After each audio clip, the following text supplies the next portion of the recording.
हमने पहले एपिसोड में देखा कि पीसीबी की साइज़ कैसी होती है एंड उसकी डेफिनेशन क्या है। हमने पीसीबी के बारे में उसका इंट्रोडक्शन फर्स्ट एपिसोड में देख लिया है।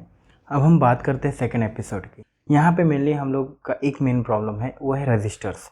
तो हम लोग देखेंगे कि रजिस्टर्स का क्या इफेक्ट होता है। जब हम लोग पीसीबी की बात करते हैं तो यहाँ पे मेनली कंपोनेंट एंड इंटरकनेक्शंस, बस ये दो चीज़ें इंपॉर्टेंट है, कंपोनेंट्स एंड वो जॉइनिंग किससे होगी, ट्रैक से।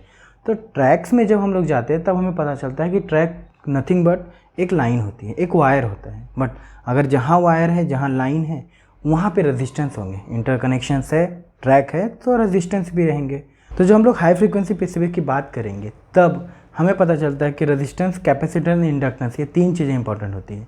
बट यहाँ पे हमें कैपेसिटेंस, इंडक्टेंस की इतना भी टेंशन लेने की ज़रूरत नहीं है। यहाँ पे अगर हम सिंपल बोर्ड डिज़ाइन करें, एक रेजिस्टेंस इंपॉर्टेंट होता है, वो इंपॉर्टेंट है। एंड रेजिस्टेंस विथ टेम्परेचर वो कितना इंपॉर्टेंट है, इन बारे में हम लोग बात करने वाले हैं। अब हम रेजिस्टेंस को इस फॉर्मूले से समझते हैं कि रेजिस्टेंस क्रिएशन एक वायर में कैसे होता है। तो resistance is equals to rho L divide by A.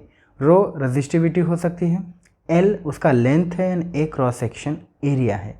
Cross section area उस ट्रैक का जिसमें थिकनेस एंड विथ ये दोनों आने वाला है।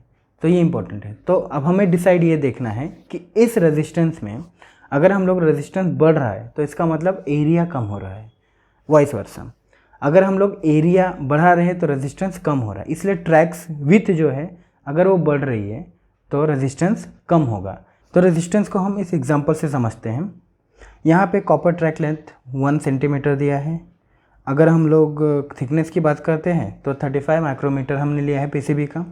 देन रेजिस्टेंस उससे फाइंड होगा रो एल डिवाइड बाई ए। अब हम लोग एरिया में जब आते हैं तो एरिया में हम लोग उसका थिकनेस एंड मल्टीप्लाई करेंगे उस थिकनेस को with respect to conductor wideness, मतलब कंडक्टर का विथ कितना है। तो मान लीजिए कंडक्टर का विथ हमने 1 mm रखा है एंड थिकनेस वो कांस्टेंट है 35 माइक्रोमीटर। इससे एरिया हमें जो मिलेगा वो है 35 × 10⁻⁴ × 0.1 सेंटीमीटर स्क्वायर। इससे रेजिस्टेंस अगर फाइंड आउट करते हैं तो 5 मिली ओम मिलता है। अगर हम लोग मान लीजिए कि जो विथ है हमारा 1 mm का, उसे 0.5 mm कर देते हैं तो सेम फॉर्मूले से हमें 10 मिली ओम मिलेगा।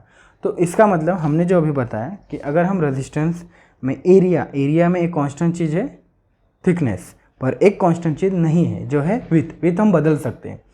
तो जब विथ बदलने की बारी आई तब हमने देखा कि 1 मिलीमीटर का अगर हम लोग इसका विथ लेते हैं तो रेजिस्टेंस है 5 मिली ओम।